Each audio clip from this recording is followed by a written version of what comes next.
Impregnable. That's how the Vale sees itself. Shielded from Westeros by its mountains. They call the entrance to their land the Bloody Gate because, during the Age of Heroes, a dozen armies supposedly smashed themselves against it. Even if they'd gotten through, the roads of the Vale are narrow, steep, and treacherous. Half their men would have slipped to their deaths, or frozen in the mountain snow. Or so the common wisdom goes. Except the Vale has been conquered. Those vaunted mountains didn't stop the Andals who came by the Eastern Sea. The people of the Vale say that Sir Artus Arryn, the Andal general, flew on the back of a giant falcon and slew the Griffin King on top of the tallest mountain. During Aegon's conquest, one of his sisters did the same, flying her dragon over the Bloody Gate and up to the Eyrie, the Arryn stronghold. And the Arryn boy king yielded the Vale in return for a ride on the beast. Do you sense the theme here? The rationalizing of defeats with mythical beasts and the whims of children, instead of acknowledging the root cause, the arrogance of isolation. The men of the Vale are so proud of their mountains, they can't abide any flaw in them. As with the mountains, so too with their blood. The first Andals landed in the Vale, as its most powerful lords, the Arryns, the Waynwoods, the Corbrays, like to brag.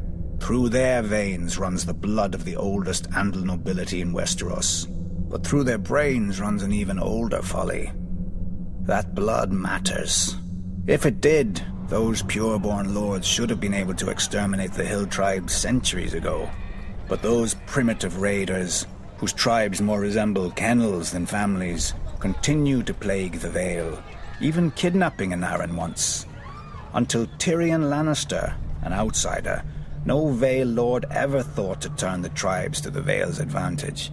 That a desperate, warlike people could be useful, not to mention inexpensive. But perhaps the Vale lords consider such thoughts beneath them.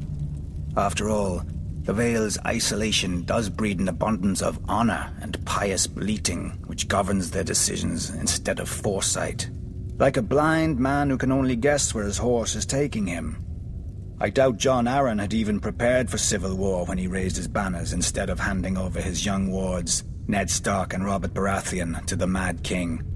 Honor demanded, and Lord Arryn obeyed.